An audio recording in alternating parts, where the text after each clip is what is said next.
안녕하세요. 사랑하는 사람이 정신질환할 때 도움이 되는 방송 조은의 마음 약국입니다. 저는 여러분들을 컨텐츠로 돕는 동년 지원 크리에이터고 또 30년 차 조울러 조우입니다. 네, 오늘도 정말 귀한 분을 모셨습니다. 어, 서유지 소장님이신데, 네, 저희 구독자분들께 자기소개 부탁드립니다. 네, 안녕하세요. 저는 한국부모교육연구소 소장 서유지입니다. 부모와 부부를 만나는 사람이고요. 가족을 만나고 또 마음이 힘드신 분들, 마음이 공고한 분들, 어려운 아이들을 키우시는 분들 전국을 다니면서 만나고 강의하고 상담하는 사람입니다. 초대해 주셔서 고맙습니다. 네. 어, 수장님이 또 그 책을 내신 게 굉장히 많더라고요. 그래서 찾아보니까, 초등학생의 꾸물거림에 대하여 음, 이런 책도 있고, 또 말하기와 네네. 보상, 그리고 아동의 ADHD, 경계성 지능, 상실과 애도, 또, 제일 마지막으로는 죄책감과 작별하는 부모, 이런 책을 네. 쓰셨어요. 그래서 네네. 어, 또 ADHD에 대해서도 관심이 많으신가 봐요. 그쪽으로 또 책을 쓰신 거 보니까. 특히 그거를 쓰게 된 경우는, 제가 아동 양육시설 선생님들을 굉장히 많이 만나거든요. 그리고 네, 이제 상담 교사, 상담사, 학교 위센터나 이제 이런 상담실에 계신 선생님들이 아이들을 상담하시면 부모 상담이 반드시 이어지니까 상담 선생님들 연수, 그다음에 양육시설 선생님들 굉장히 많이 만나는데 요즘 제일 많은 게 ADHD 그리고 경계선 지능이에요. 그래서 네, 거기에 대해서 공부하고 또 아이들한테 어떻게 접근하면 좋을지 그리고 무엇보다 부모님들이 그로 인해서 얼마나 마음이 힘드신지 그리고 네. 얼마나 숨기고 싶은지 혹은 들켰을 때 얼마나 속상하신지 이런 이야기들을 편안하게 만나면서 하고 있어서 그런 책도 쓰게 됐습니다. 네. 그 책에서 상실과 애도라는 부분이, 제목에도 이렇게 있는데, 그건 어떤 이유로 이렇게 들어가 있는지 조금, 궁금하거든요. 음, 네, 되게 좋은 질문이고, 제가 꼭 하고 싶은 이야기인데요. 인간이 보통은 생명이 주어지면 생명 에너지가 굉장히 많잖아요. 그래서 이제 앞으로 가고 싶고, 뭔가 욕구가 있고, 그거 하나가 한 축이라면, 다른 한 축은 끊임없이 뭔가를 상실하고, 또 애도하고, 상실하고 애도하는 게 한쪽 축이죠. 그래서 양육시설 아이들 같은 경우에는 초기 부모를 상실한 거죠. 부모의 보살핌, 안전한 가정, 집에서 살 수 없는 그것들을 중요한 관계나 어떤 현장, 대상을 상실한 거고요. 우리 조울러들 같은 경우에도 보통 그렇죠. 내가 질병이 찾아올 거라고 처음부터 태어나서 예상하는 사람은 아무도 없잖아요. 그러니까, 네, 그냥 살다가 맞닥뜨린 건데, 건강에 대해서도 일부 상실한 거, 내가 뜻하지 않은 질병을 만난 것도 상실이고요. 그냥 네, 우리는 대부분 건강하게 살다가 오래 살다 죽을 것이다, 라고 생각을 막연하게 하니까, 내 삶의 기대에 대한 상실이기도 하고요.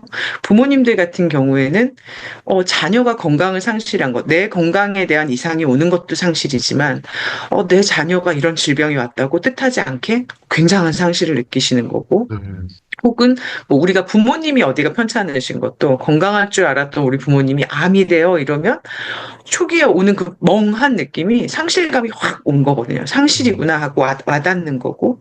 그다음 부모님들이 아이들이 장기 판정을 받거나, 이 질병을 오랫동안 가져가는 겁니다라고 의사에게 진단이 내려지거나 할 때, 다른 사람은 이해할 수 없는 엄청난 상실감을 느끼시는 거죠. 그래서 네, 저는 제가 상실이 많은 사람이라 그런지 모르겠는데 죽음뿐만 아니라 사별은 가장 큰 상실이고요. 죽음뿐만 아니라 일상에서 계속 경험한이 아니고요. 경험하는 계속 경험하는 상실을 잘 애도하고 또 같이 걸어가고 하는 거에 굉장히 관심이 많습니다. 그래서 그 네, 파트를 쓰게 됐죠. 네. 그러면 이 책에서 그 건강하게 애도하는 방법에 대해서도 조금 나오나요? 그렇죠, 그렇죠. 어, 예, 좀 다루고 있는데요. 일단은 말하는 거예요. 그래서 네, 이런 우리 유튜브가 되게 중요한 게 그동안 그냥 꽁꽁 싸매고 계셨잖아요. 근데 이렇게 조우님이 이렇습니다라고 근데 또 이제 이렇게 활동을 하고 또 저 말고도 다른 분들이랑 얘기해요 하는 순간 말로 표현하는 순간 애도가 시작된 거죠. 네, 내가 그랬구나. 우리 가족도 이런 상실이 있구나. 그 같이 얘기하자. 상실로 인한 슬픔이나 고통은 그냥 없어지지 않습니다. 네, 자연스럽게 없어지는 게 아니라 가장 중요한 건 언어적 발달이 돼 있는 분들은 언어로 표현하고 좀 어리거나 지능의 문제가 있어서 언어로 유창하게 표현이 안 되면 그림을 그리시든가 만들기를 하시든가 저는 뭐 스티커 작업이라도 하시라고. 네, 스티커에 뭐 희노애락이 담긴 스티커들 있잖아요. 그거라도 종이에 갖다 붙이든가. 뭐 이런 작업들을 하셔야 되거든요. 그러니까 밖으로 꺼내서 안전한 공간에서 보호받으면서 슬퍼하기도 하고 화도 내고 왜 나한테 이런 일이 생겼냐 이런 것들도 하시고 이런 게 좋은 애도의 방법입니다. 그때 네, 곁에 좋은 사람들이 계셔주시면 제일 좋고요. 네. 그 소장님께서 많은 상담을 하시고 또 세미나를 하는 것을 알고 있는데 특히 또 부모 교육 세미나를 많이 하시잖아요. 네네. 그 부모 교육 세미나에서 어떤 거를 중점적으로 다루시는지 좀 듣고 음, 싶습니다. 제가 주로 하는 부모 교육에서 하는 얘기는 뭐, 이렇게 하면 애들이 잘 큽니다. 말 잘 듣습니다. 이런 건 별로 관심이 없습니다. 음, 사람은 원래 남의 말을 잘 안 듣잖아요. 네, 그렇고요. 제가 보는 건 관계입니다. 그러니까 내가 내 부모로부터 어떤 영향을 받고 컸는지, 그리고 우리 부부는 이제 배우자도 자기 부모에게 영향을 받고 컸겠죠. 부모가 안 계시면 안 계신 대로 영향을 받는 거고, 계시면 계셔서 받는 거고, 좋은 부모는 좋아서, 혹은 나를 힘들게 했던 부모는 힘들게 해서 우리가 계속 영향을 주고받고, 그분들과 어떻게 관계를 맺었는지가 결혼 생활에도 다 영향을 미치잖아요. 네, 그래서 제가 보는 건 나와 내 부모의 관계, 그리고 우리 부부의 관계, 그러고 나면 이제 그 다음번이 나와 내 자녀의 관계잖아요. 그래서 그냥 무턱대고 처음부터 애들한테 이렇게 의사소통 기술을 쓰는 거예요. 이런 기질을 이해하세요라는 것보다 저는 굉장히 기초를 튼튼히 해야 하는 그런 부모 교육을 강조하고요. 물론 그 기본 과정 다음에 저도 다른 강사들처럼 기질도 보고 의사소통 기술도 보고 다 합니다. 근데 기본을 튼튼히 하는 부모 교육에 초점을 맞추고 있습니다. 네. 저희가 페이스북 친구여가지고 그 전국을 다니시더라고요, 정말. 네네. 네, 그렇습니다. 정말 바쁘게 다니시던데 다시 한번 네. 이렇게 시간 내주셔서 너무 감사하고, 네, 네. 그 어, 아까 얘기한 그 ADHD에 대한 책이 있었는데, 음. 저희 구독자분들 중에도 그 조울증과 함께 ADHD를 갖고 계신 분들이 꽤 많더라고요. 어, 그래서, 성인 ADHD 약을 드시면서 또, 조울증 약을 먹고 이렇게 하는데, 또, 어떤, 의사 선생님들은 그 ADHD 약이 조금 조증을 일으킬 수도 있다 해서 좀 조심스럽게 처방을 하시기도 하더라고요. 그래서 ADHD에 대해서 저희 그 조울러나 아니면 음. 조울러 어머님들이나 이렇게 관심이 좀 많을 거라고 보는데 선생님께서 그 ADHD나 아니면 조울증 환우분들도 이렇게 만나본 경험이 있으신가요? 네네. 상담하면서 저는 이제 부모님은 아니고 청년들, 네, 그다음에 네. 30대까지 보통 이제 조울이 있는 분들, 처음에는 그냥 조울인 줄 모르고 그냥 우울증인 것 같아서 상담 받고 싶어요. 이렇게 오셨는데 음, 일반적이지 않은 느낌? 그냥 상담자의 직관인 것 같아요. 그래서, 네. 선생님 이거 그냥 저랑 상담한다고 해결되실 것 같지 않아요. 병원 음, 진료를 병행해 주셨으면 좋겠어요. 이렇게 말씀을 드리면 처음에는 거부하시는 분들도 있고, 음, 아니면, 혼자는 못 가겠어요. 이러면 제가 같이 가드린 분도 있고, 음, 그래서 별거 아니에요. 병원 가는 거 같이 가요. 그래서 같이 간 분도 있고, 근데 가보면, 거의 열에 여덟, 아홉은 의사 선생님이 잘 왔다. 사실 이거 그냥 단순한, 뭐, 계절적인 거나 아니면 산후에 오는 거나 그냥 여성들이 평소에 겪는 우울이 아니고, 이건 조울이다라고 진단을 내려주시면 이제 네. 약물하고 같이 병행해서 상담을 하기도 하고요. 아니면 또 본인이 원하시면 이제 병원 치료만 받으시고 음, 요즘 병원에서도 또 그런 시스템들이 되어 있으니까 네, 그쪽으로 연결해 드리기도 하고요. 음, ADHD는 너무 많아서요. 네, 너무 많아. 가족 안에 너무 많아서 가족 상담을 하면 굉장히 많고, 양육시설에도 너무 많고, 성인 ADHD도 좀 뵀었는데 굉장히 극단적인 그 삶의 선택들을 하시죠. 네, 느닷없이 결혼을 한다던가, 느닷없이 이혼을 하신다든가, 뭐 이러기도 하고, 갑자기 상담을 잡혔는데 못 온다 그래서 물어보면 어디서 떨어져가지고 깁스를 하셨다던가, 뭐 이런 경우들이 있는데, ADHD는 사실은 뭔가를 완치한다. 그다음에 그 행동들을 억압한다가 아니고, 이렇게 질병을 갖고 가는 거죠. 네, 네, 네, 이건 사실 공감가는, 디스오더잖아요, ADHD는. 그래서 그냥 완치는 없다. 그러나 내가 조절하면서 약물 치료하고 개별 치료 훈련을 하고 그리고 주변이 가족이나 공동체에서 따뜻하게 지지하고 아 괜찮다. 조절하고 가고 조절하고 가는 거지. 그 증상을 뜯어 고친다, 없애버린다 이러지만 않고 주변에서 봐주시면 우리 사실은 우리 안에도 굉장히 많은 핸디캡이 있잖아요. 네, 질병이 아니어도 네, 들키고 싶지 않은. 근데 주변에서 격려해주고 같이 가면 살 수 있는 거고요. 그거에 대해서 ADHD라고 이런 눈으로 본다든가 조울이야? 뭐 이렇게 보시면 함께 사는데 굉장히 지장이 있죠. 네, 근데 제가 종종 그런 강조해요. 여러분이 가지고 있는 핸디캡이 예를 들면 학벌 컴플렉스가 있거나 외모에 대한 컴플렉스가 있는데 누가 지속적으로 어머 그 학교 나왔어요? 어머 그 학교 나와서 그래요? 아 그 학교 나와서 그렇구나 이렇게 아, 얘기한다든가 네, 그래서 살쪘구나 그래서 말랐구나 이거를 지적을 계속하면 할 수 있는 기능도 떨어져서 못 하잖아요. 네, 네. 근데 그렇게 생각해 달라. ADHD도 조울도 조현도 그냥 가지고 있는 핸디캡 중 하나다라고 생각해 달라. 네, 그런 강의들 많이 하고 다니죠. 음, 그렇게 생각합니다. 네. 그 ADHD 자녀를 둔 어머님들이 많이 찾아가시겠어요. 많이 만나죠. 많이 어, 만나죠. 그분들과 또, 조울러 부모님들과 또 비슷한 부분들이 꽤 많을 것 같다는 생각이 들거든요.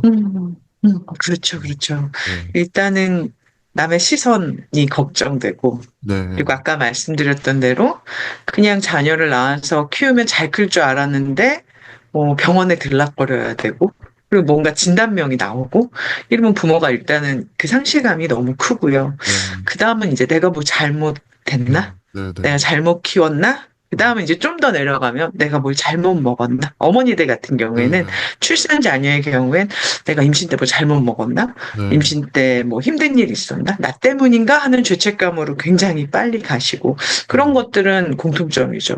네, 특히 어머니들은. 네.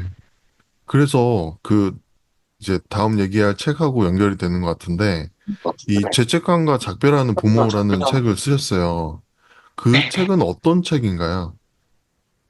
그 책도 아까 말씀드린 관계를 가장 먼저 보는, 전 부모 교육이란 말을 별로 좋아하진 않아요. 네, 누가 누구를 교육하겠어요. 저도 네, 평범한 사람인데. 그래서 부모님의 마음을 나누는 이야기, 뭐 이 정도라면 그 이야기를 다루는 건데, 그런 관계들을 다룹니다. 그러니까 부모님이 과도한 책임감, 그러니까 자녀를 어떻게 해주고 싶다, 어떻게 잘 해보고 싶다, 얘를 반드시 행복하게 해주겠다, 우리 아이가 아무런 그런 삶에 지장이 없게 잘 알토란같이 키우고 싶다, 그러면 사실은 과도한 책임감이죠. 네, 자녀가 있으니까 아시겠지만, 마음 같아서는 가장 좋은 걸 주고 싶지만, 부모에겐 한계가 있죠. 그래서 잘 해보려고 할수록 마음이 오히려 잘 안 되니까 죄책감으로 연결돼서 가죠. 죄책감이라는 건 계속해서 내 행동하고 연결된 거잖아요. 이럴 걸, 이러지 말 걸. 그럼 계속 나를 잡고 있는 거잖아요. 과거에서. 네, 죄책감은 과거에 있는 감정이어서 그런 것들을 부모님들 좀 내려놓으셔도 됩니다. 어차피 자녀는 적절한 좌절과 적절한 만족을 그러니까 적절한이에요. 완벽한이 아니고, 그죠? 네, 완벽한 만족이 아니라 적절한 만족, 그 다음에 너무 치명적인, 어려서 뭐 학대를 받거나 버림받는 너무 치명적인 것이 아니라면 부모가 연약해서 주는 좌절은 성장에 도움이 됩니다. 어, 괜찮습니다. 하는 이야기들을 다루는 책입니다. 네. 그 책을 읽으면 이렇게 죄책감으로부터 좀 자유로워질 수 있는 건가요? 아니요. 부모는 평생 자식에게 그 과도한 책임감이나 죄책감, 불안으로부터 벗어날 수는 없는 것 같아요. 부모니까. 아, 네네. 그 신이 준 축복이자 부담인 것 같은데요. 벗어나거나 없앨 수는 없는데, 저는 그걸 계속 다스려야 된다고 생각해요. 아, 어, 내가 올라올 때마다, 아, 이게 내가 어떻게 자식을 책임지냐. 하는 데까지 하자. 아, 이건 과도한 책임감이야. 내 인생 먼저 잘 살면 애도 잘 살게 될 거야 하고 음, 다스리고 죄책감이 와서 발목을 잡고 아 내가 그때 그래서 그런가 그러지 말걸 그러면 이미 여기까지 키웠는데 어쩌자고 이러냐 하고 또 음, 그걸 다스리고 네 음. 그렇게 다스리면서 가시는 거죠. 네. 없어지면 좋겠지만 음, 없어지진 않습니다. 네네. 그 이 책에서 강조하신 지혜로운 힘을 가진 부모 이런 음, 네네. 게 있던데 그 특징이 무엇인지 그리고 이러한 부모가 자녀의 정신 건강과 전반적인 성장에 미치는 그런 긍정적인 영향에 대해서 좀 설명해 음, 주시면 감사하겠습니다. 네네. 지혜로운 힘을 가진 부모는 뭐 이렇게 다른 뭐 표현으로 하면 좀 민주적인 부모죠. 선택권을 자녀에게 주고 자유도 주고 경험식 할 수 있게 조금 부모는 뒤에서 빠져주기도 하고 너무 개입하지 않는 그러니까 적절하게 통제도 하고 가르치기도 하고 엄청 많이 사랑하기도 하고 그게 지혜로운 힘인데요. 그걸 좀 쉽게 표현하면 그다음에 이제 정신 건강 이런 거랑도 연결하신다면 정서적으로 마동석 같은 부모예요. 어, 마동석 씨가 굉장히 덩치가 크고 짱짱하잖아요. 뭐 어지간한 걸로 건드려도 꼼짝도 안 하잖아요. 네. 그러니까 정서적으로 부모가 그런 사람인 거죠. 네, 안 될 때는 안 돼. 애들이 막 잽을 날리죠. 막 화나게 하고 특히 이제 질병이 있거나 이럴 경우엔 각종 증상으로 우리를 너무 절망시키잖아요. 그러더라도 뭐 너 죽고 나 죽자 뭐 이런다던가 부모가 먼저 나가 떨어지거나 길길이 뛰거나 하지 않고 들어오는 잽에 부모가 적절하게 버티는 거예요. 그건 위험해? 그건 안 돼? 이땐 병원에 가야 돼? 라는 통제선도 있고 그러나 사랑할 때는 내가 너를 끝까지 사랑한다. 어떠한 상황에도 나는 너를 버리지 않는다 하는 지극한 부모의 사랑과 안 되고 되는 건 확실한 거야 라는 어떤 통제와 이게 있어서 자식들이 느낄 때, 아, 나를 안 버리겠구나 하는 네. 안정감? 네네. 네. 그리고, 아, 저 부모는 어른이구나 하는 안정감. 예, 그걸 주는 정서적 마동석 같은 부모가 지혜로운 힘이 있는 부모예요. 우리 모두에게 필요한 부모죠. 음, 네. 그러면 또 책에서 부모와 자녀 간의 그런 공감과 효과적인 대화법이 음. 중요하다 이렇게 강조하셨거든요.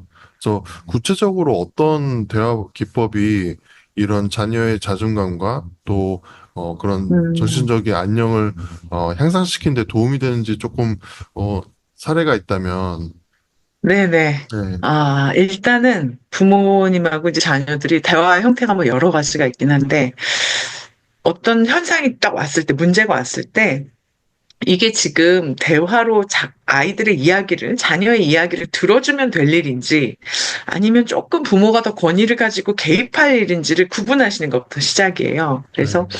들어봤을 때, 아, 우리 애가 질병이 있거나, 혹은 나이가 어리거나, 뭐, 살 경험이 미숙하더라도, 이거는 살면서 지가 터득할 일이다. 조금 힘들더라도 그럴 경우에는 부모가 뭐 아우 그러면 어떡하냐 이렇게 해야지라고 가르치신다기보다는 충분히 들으시는 거죠. 적극적인 네. 경청을 하는 거예요. 온 힘을 네. 다해서 마치 제가 만났던 우리 시골 어느 마을의 할머니처럼 자녀를 굉장히 잘 키우셨는데 본인은 한글을 못 읽으세요. 네. 근데 굉장히 자식들이 잘 자랐어요. 사회적으로도 건강하게 자랐고, 뭐, 네. 지역사회에 기여다. 그래서, 어떻게 이렇게 자식을 잘 키우셨어요? 그랬더니 나는 강의에 나오는 그런 어려운 걸 모른다. 근데 음. 하나 있다면 아까 소장님이 말한 적극적인 경청이란 단어도 이제 잊어버리셨어요. 듣고. 그런데 하여튼 내가 처음에 그걸 잘한 것 같다. 첫 번째. 첫 오. 번째가 적극적 경청이거든요. 뭘 어떻게 하셨는데요? 그러니까. 애들에게 좋은 일이 생기면 와서 얘기를 하면, 아이고, 아이고, 내 새끼 잘했다, 아이고, 내 새끼, 이렇게 네. 하시고, 네. 애들이 힘든 일을 가지고 오면, 사실은 이분은 이걸 가를, 저기도 안 되신 거죠. 그냥 음. 할머니니까, 옛날 음. 분이니까. 힘든 일을 갖고 오면 본인이 뭐 무학이고 한글을 모르시니 뭘 도와주실 수 있겠어요? 그냥 그때마다 아이고 어쩌냐, 아이고 내 새끼, 아이고 어쩌냐 이렇게 들으셨다는 거예요. 자기는 네, 아이고밖에 한 게 없는데 네, 애들이 알아서 잘 컸대요. 음, 사실은 우리는 그거보단 조금 더 이제 이 다음 세대의 부모니까 들어보시고 아 이게 얘가 내가 들어줄 일이다. 그러면서 스스로 배울 일이다 하면 그 할머니처럼 온 힘을 다해서 듣는 거예요. 아유 그랬어, 아, 음, 그렇구나. 뭐 하다가 얘기해 이게 아니라 다 놓고 눈을 마주치고 온 힘을 다해서 나는 네 편이야 라는 게 느껴지는 게 적극적 경청이거든요. 네, 네, 온 힘을 다해서 들으시고 그 과정 중에서 아이가 느끼는 감정에 자녀가 느끼는 감정에 혹시 이런 거야. 듣다 보면 아시잖아요. 너 억울한 거야? 너 속상했어? 라고 물어보실 수도 있고 그런 다음에 또 자녀가 크면서 해결할 일이면 아 너는 어떻게 하고 싶어? 네가 원하는 건 뭐야? 라고 질문할 수 있는 거죠. 그래서 그 네, 아이가 말을 하면 부모가 될 때는 설령 미숙하더라도 그럼 그렇게 한번 해봐. 그러고 네, 나서 결과에 대해서 다시 얘기하자. 이렇게 가시는 거죠. 그리고 네, 중간중간 어른들이 꼭 개입해야 할 일, 안전 문제라든가 건강에 관한 얘기. 그러니까 병원에 가고 안 가고 이런 거는 사실 부모 권한이에요. 그거를 네, 뭐 가기 싫다고 그런다고 그래 가지 마 이럴 수는 없어요. 네, 안전 문제, 건강 문제, 그다음에 사회에 나갔을 때 누군가에게 해를 끼치거나 자신이 해를 입을 만한 가치관의 문제들은 부모님이 들으시다가 아 이거는 이렇게 하는 게 맞다. 이렇게 생각하는데 같이 하자라고 개입하고 약간의 훈육이 들어갈 수 있겠죠. 네. 그래서 보면은, 자녀가 이제 조울증이 발병돼서, 음, 그런 경우에, 그, 두 가지로 조금 나뉘는 가정을 보게 돼요. 이렇게 한 가정은 이 병으로 인해서 이 가족 전체가 더 끈끈해지고, 또, 그들의 인생이 좀 깊어지고, 이런 반면에, 좀 서로 탓을 한다던가 아니면 가정이 굉장히 깨어지는 모습을 좀 볼 수 있게 되거든요. 근데 끈끈해지는 가정을 보면은 어, 대화를 많이 하는 것 같아요. 그래서 서로를 더 이해하게 되고 또 공감하게 되고 이런 거가 되는 것 같거든요. 그래서 어, 우리가 좀 어떻게 대화해야 되는지 그런 것들도 좀 잘 알아야 될 필요가 있고, 특히 네, 또, 맞습니다. 조증이 올라온 그런 상태에서는 음, 이거를 어떻게 이 친구를 좀 안정시키고 또 대화를 들어줄 수 있는지 이런 부분들도 부모님이 좀 잘 아시면 좋겠다는 그런 생각이 듭니다. 그, 다음 질문으로 넘어가서, 네, 네. 어, 현대 사회에서 부모들이 겪는 그런 죄책감의 주요 원인이 무엇이라고 좀 생각하시는지, 음, 그리고 이 죄책감을 효과적으로 다루고 자녀와 건강한 관리, 건강한 관계를 유지하기 위해서 이런 조언을 해주실 게 있다면, 네, 아까 말씀드린 것처럼 부모가 너무 과도한 책임감을 가지고 있죠. 자식을 너무 잘 키우고 싶으신 거예요. 근데 음, 다시 생각해 보실 필요가 있어요. 그러니까 자식을 잘 키운다는 건 뭐지? 너무 막연하잖아요. 잘 키운다는 게 좋은 학교를 보내겠다는 건지, 배우자를 잘 만나게 하겠다는 건지, 아니면 재산을 물려주겠다는 건지, 내가 생각하는 잘이 뭔지, 예, 그걸 본인에게 물어보실 필요가 있고요. 네, 그러니까 구체적으로, 애한테 집중하시는 게 아니라 음, 자기한테 자꾸 물어보셔야 돼요. 음, 내가 뭘 잘하고 싶어서 이렇게까지 힘들어하지? 음, 근데 죄책감은 하지 말 걸 그랬다, 할 걸 그랬다, 이제 행동하고 연결되어 있으니까 계속 말씀드리지만 그거는 과거에 있는 감정이에요. 음, 근데 되게 신기한 게 이 감정은 전염성이 굉장히 강합니다. 네. 네. 그래서 내가 계속 아이에게 어떤 그럴 걸 하지 말 걸 나 때문인 것 같다 뭐 하는 그런 마음들 그 다음에 이제 이 죄책감이 또 불안에서도 오죠. 잘못될 것 같은 불안. 오지 않은 일인데도 계속 불안하죠. 그럼 이제 이게 막 사방으로 우겨쌈을 당하는 거예요. 잘 키우고 싶은데 나는 잘 못해서 죄책감을 느끼고 근데 앞날은 아무도 모르니까 계속 불안하고 사람은 내가 바꿀 수 없으니까 불안하고 그다음에 원래 인간은 바꿀 수 없는 것에 불안하고요. 가장 친밀한 관계에서 불안해요. 네. 전혀 다른 남한테 제가 불안할 이유가 없잖아요. 그쵸, 그쵸. 네. 근데 부모 자녀 관계는 그게 너무 다 엮였어요. 내가 이미 키운 과거가 있고, 근데 이건 바꿀 수 없고, 지나왔고, 자녀는 나랑 너무 친밀하고, 그러니까 온갖 불안이 다 올라오시죠. 네. 그러면 이제 조그만 내 행동이나 말이나 예, 내가 책임 못 지는 것 같은 거에 다 죄책감과 불안으로 막 뒤엉켜 있죠. 1번은 사실은 알아차리시는 거예요. 음, 네, 그게 올라올 때마다, 아이고, 아니지. 네, 또 똑같은 거. 왜냐면 보통 비슷한 거에서 걸려 넘어지시잖아요. 네. 같은 패턴으로. 그러면 예를 들면 아이가 조증이 왔다, 우울증이 왔다, 이제 했을 때, 그때마다 했던 패턴대로 하시고 나서 또 죄책감에 빠지잖아요. 음, 아이고, 내가 또 했던 대로 했구나. 네. 그러니까 아이의 조증이나 문제랑 싸우는 게 아니라 그 패턴이랑 싸우시는 거예요. 네. 내가 그 패턴을 또 하고 있구나. 아니, 내가 이거랑 싸워서 이번엔 하지 말아야지. 알아차려야지. 알아차리시고 나면 남에게 시선을 돌릴 필요 없이 상담은 원래 두 가지예요. 알아차린다. 나나 잘하자. 이거거든요. 네. 알아차렸다. 아, 내가 또 여기에 또 말려 들어갔구나. 아, 다음번 그러지 말자. 나나 잘하자. 또 네. 알아차렸다. 나나 잘하자. 그러다가 한 100번 하다가 한 번 되시면 본인이 크게 칭찬하시면 돼요. 네.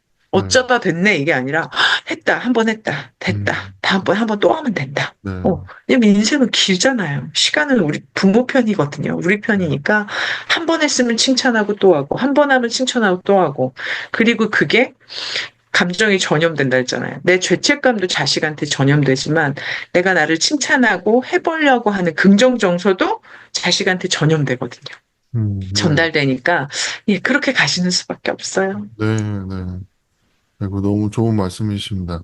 그, 보면, 이제, 조울증 자녀를 둔 부모님들의 입장에서, 자녀가 우울증으로, 계속 이렇게, 침대 위에서 나오지 못하고, 힘들어하고, 또, 어떨 때는, 조증으로 인해서 너무 지나치게 활발하고, 활동적이고, 그러면서 어떤 부분에서는, 그런 현실성을 또 잃어버리기도 하고, 그런 정말 변화무쌍한 그런 자녀의 모습을 보면서 이 부모가 어떻게 이런 멘탈 관리를 하면 음, 좋을지 예, 그런 게 조금 궁금하거든요. 맞습니다. 실제로 제가 만난 경우도 전세 자금을 갖고 나가서 다 써버린 거예요. 조증이 어, 올라왔을 때. 어, 사실은 그걸 맡기시지 말았어야 네, 되는데, 네, 다 큰 자녀니까 안 줄 수도 없어서 주셨는데, 네, 이제 조증일 때 너무 과하게 이렇게 네, 달려버리잖아요. 그래서 가지고 나와 다 쓴 경우도 있고, 우울증일 때는 정말 말씀하신 대로 침대에서 안 내려오다가 조증일 때 일을 너무 많이 해가지고 음, 바로가 와서 또 그걸로 입원을 한 경우도 있고, 네, 참 할 수 없는 그거죠. 근데 정말 말씀하신 대로 부모님 멘탈을 관리하시는 방법, 일단은 그게 상실이라고 받아들이시는 네, 거고요. 내가 내 자식의 이 질병이 나한테 엄청난 상실이구나. 그럼 내가 이거를 그냥 속으로 꽁꽁 싸매고 뭐 조용히 혼자 기도만 한다기보다는 그래도 이렇게 자조 모임이 있으면 나가시고 조우님 여기서 사람들을 만나서 서로 좀 대화를 나누면 그 안에서 또 위로가 이루어지잖아요. 네, 그게 애도 과정이니까요. 건강한 사람들하고 애도 작업을 하는 거예요. 자조 모임은 애도 과정이거든요. 네, 그런 것도 좀 하시고, 그 다음에 또 하나는 저는 이제 오시면 늘 말씀드리는 게, 조울이 그 아이의 백이 아니다. 네, 네, 그 질병이, 그죠? 증상이 그 사람의 백은 아니다. 네, 그러니까 예를 들면, 아이가 민정이면, 민정이가 어머니 인간이 백이에요. 민정이란 인간이. 그럼 민정이가 조울로 인한 그 증상들, 조증일 때, 우울증일 때, 이 증상은 민정이의 백 중에 얼마 정도를 차지하나요? 네, 그럼 부모님들이 너무 힘드실 때는 막 90이에요, 100이에요, 갖다 버리고 싶어요, 막 이러시다가도 네, 잠깐 진정하시고, 그래도 한 30? 너무 힘들 때는 50? 뭐 이렇게 네, 말씀하시죠. 그게 그 사람 100이 아니잖아요. 그래서 그거랑 그다음에 또 하나는 그 와중에도 강점을 여쭤봐요, 항상. 네, 그런데도 아버지, 민정이의 강점은 뭐예요? 그런 거 없다고 처음에 그러시다가, 음, 뭐 이번에 근데 살을 얼마를 뺐대요. 음, 밥 먹고 산책을 매번 하고, 샐러드를 네, 많이 먹어서. 어머니, 아버지, 엄청난 강점이죠. 사람이 자기 체중을 관리할 수 있다는 네, 건, 네. 식단을 관리할 수 있다는 건, 정말 훌륭한 거라고 그 강점은 어디서 왔을까요? 그러면 뭐 몰라요. 또 뭐 이러시다가 그래도 우리가 성실하죠. 우리 부부가 성실한 사람들이에요. 빚 안 지고. 그래서 네, 거기서 왔군요. 네, 그러면 이제 자녀를 보는 그 관점이 우리 애는 아픈 애, 우리를 네, 힘들게 하는 애, 네, 이런 증상 때문에 미치겠어 해서 우리 애는 그 증상은 우리 애 30, 우리 아이는 인간이라면 100. 거기다가 심지어 강점도 있어요. 뭐, 매일매일 쓰레기를 버리는 아이도 있었고요. 네, 매일 쓰레기 버리는 게 얼마나 귀찮습니까? 근데 매일 쓰레기를 챙겨서 버린다는 건 굉장한 가족을 위한 사랑도 있는 사람이고, 그죠? 상대를 배려할 줄 알고 부지런하기도 하고, 척결, 위생관념도 있는 거잖아요. 다 관점인데, 조울에 묻혀가지고, 조증, 우울증에 묻혀서 보지 못하시는 거죠. 근데 네, 계속 그거를 찾아드리는 작업을 하죠. 근데 스스로 하실 수 있으면 더 좋겠어요. 네, 네. 네, 네, 맞아요.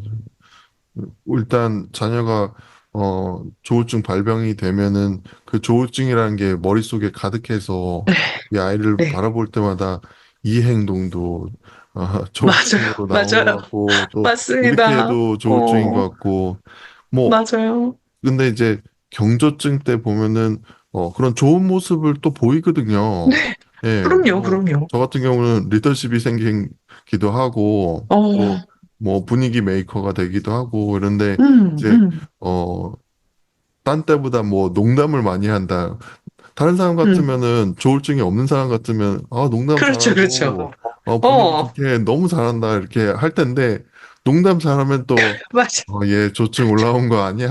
조증 이러면서 왔다, 막 네, 이러면서. 걱정하고 뭐 맞아요. 하니까 그런 네. 게 참 안타까운데 강점을 이렇게 그렇죠. 보기 시작하면은 그 조울증인 게 100%에서 이렇게 그럼요, 줄어든다니까 그럼요.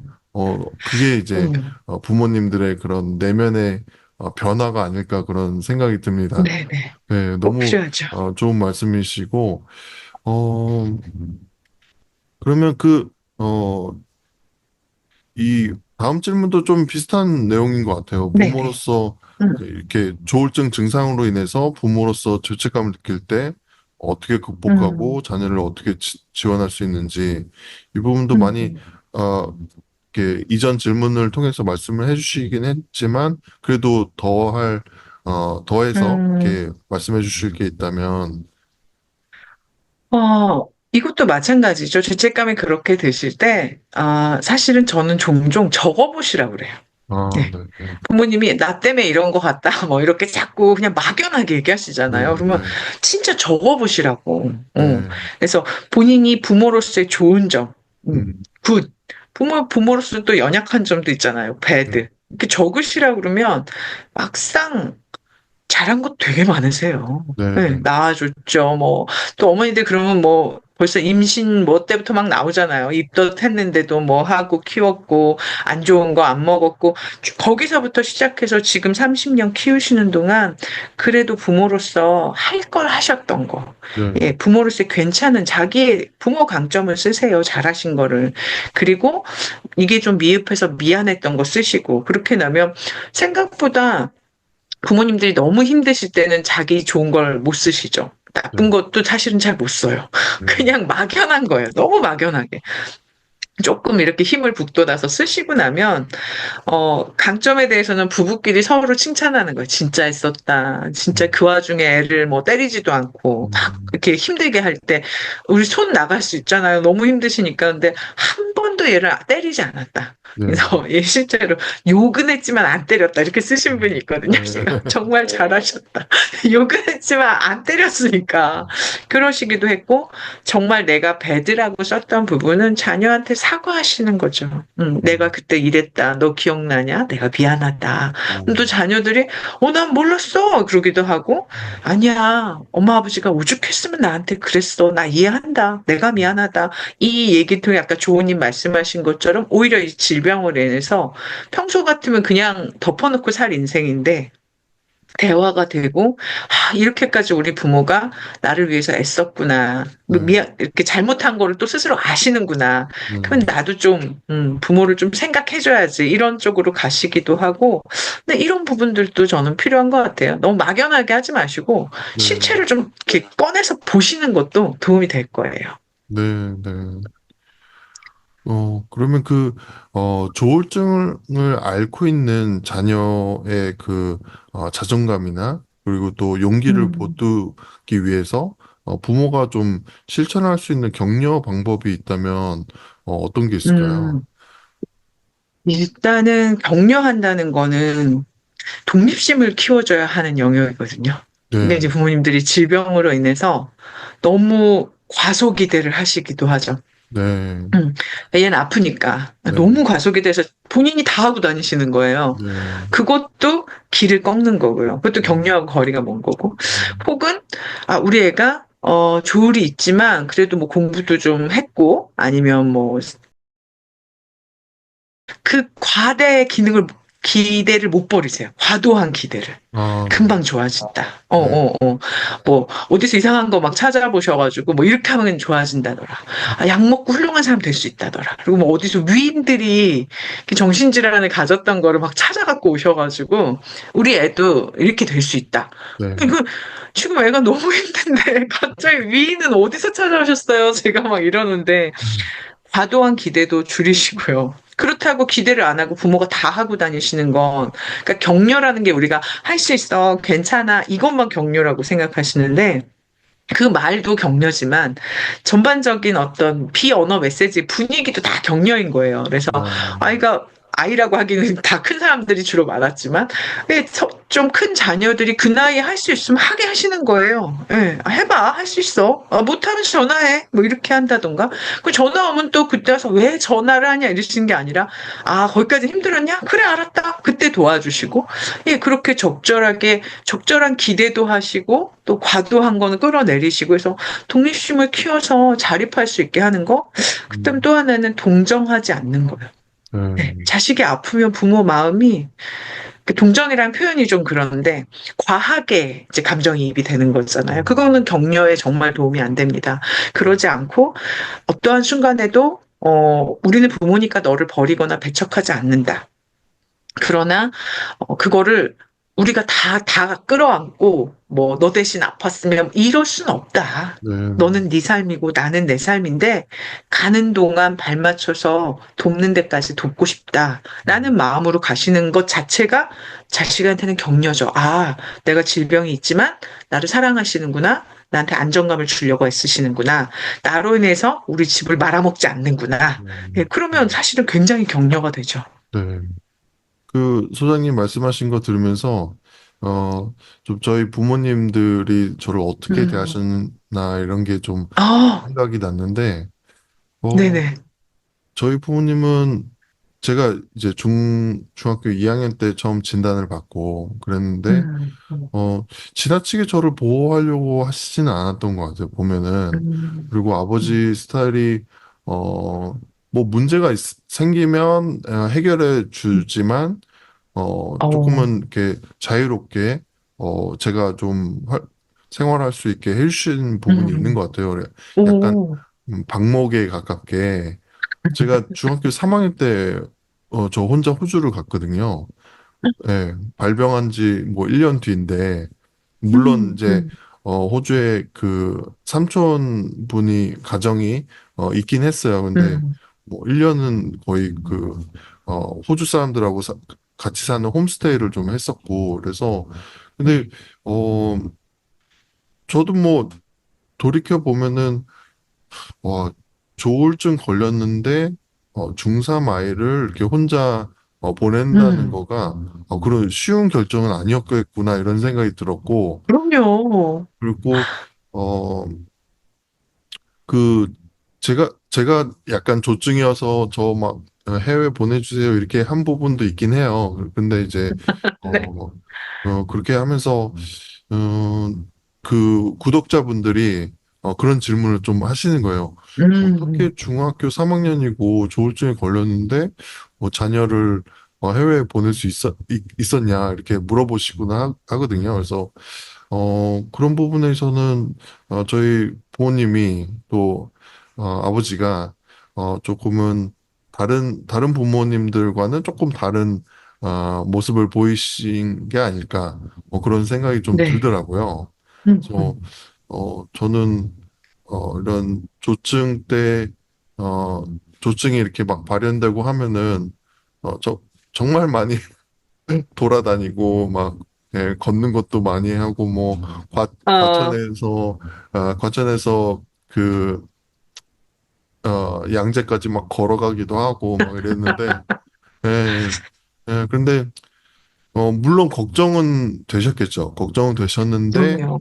너무 이렇게 많이 개입하려고 하시지는 않았어요. 음, 네, 그래서 네, 저희가 이런 조울러 친구들이나 그 부모님들 상담을 할 때 저랑 같이 상담을 같이 하시는 그 쫑 박사님이라고 계신데 그분이 따뜻한 무관심이라고 그런 표현을 쓰세요.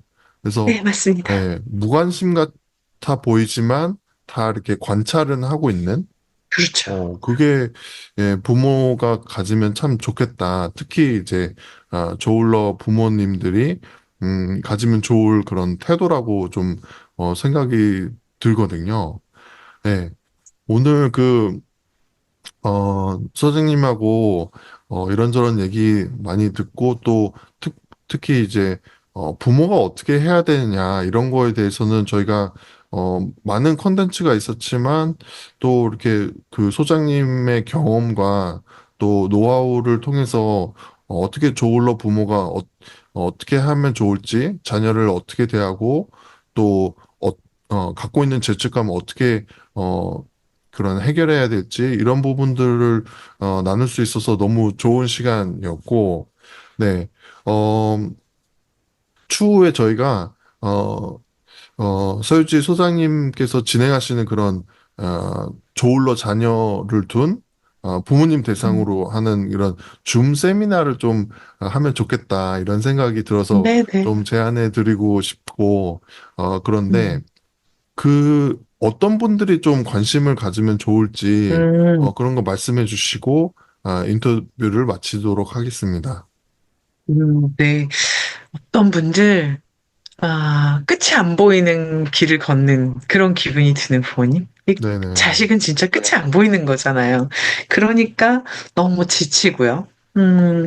나와 자식은 타인인데 너무 친밀해서 그 마음이 너무 지치고 힘드신 분들이 같이 만났으면 좋겠고, 네. 모두 다 내가 책임질 수 없다. 그러나 내가 나에게 주어진 자녀니까, 자식이니까 내가 하는 데까지는 해보겠다. 라는 마음? 그 정도만 있으시면 좋을 것 같아요. 지금 막, 네. 예전에 만났던 어떤 부모님은 반드시 내가 너를 고쳐놓고 죽겠다. 막 이러신 분들도 계셨거든요. 네. 근데 그거는 아니고, 그건 남의 인생이잖아요. 자식은 타인이니까요. 네. 그러나 우리가 친밀한 관계로, 아주 친밀한 타인으로 만났으니 내가 하는 데까지는 최선을 다하겠다. 근데 나도 사람이라 많이 지친다. 네. 그런 마음이 있는 부모님 정도면 정말 평범하고 좋은 부모죠. 그런 부모님들 만날 수 있으면 좋겠고요. 네. 뭐, 끝으로 인사하면 될까요? 네네네네. 네. 저는 뭐 앞으로도 계속 주어진 만큼, 저도 그렇습니다. 제가 뭐 모든 부모를 다 만나고, 모든 부부를 다 만나고, 모든 양육자에게 힘이 되고, 그래서 많이 사랑받고, 이런 건 굉장히 망상 같은 거잖아요. 제가 만날 수 있는 만큼, 저에게 주어진 만큼 부모님을 만나고, 또 보통 부부가 돼서 부모가 되니까 부부를 만나고, 깨어진 가정들을 만나고, 제가 만날 수 있는 만큼의 양육자, 부모님, 마음이 지친 사람들을 만나서 환대하는 일을 하다가 갈 수 있었으면 좋겠습니다. 오늘도 그런 마음으로 왔고요. 초대해 네. 주셔서 고맙습니다. 네, 감사합니다. 네, 감사합니다. 지금까지 한국 지금까지 부모 교육 연구소 서유지 소장님과 인터뷰를 나눴습니다. 지금까지 봐주신 분들 감사하고 또 사랑하는 사람이 정신질환 할 때 도움이 되는 방송 조은의 마음 약국이었습니다. 다음에 또 뵙도록 하겠습니다. 감사합니다. 감사합니다.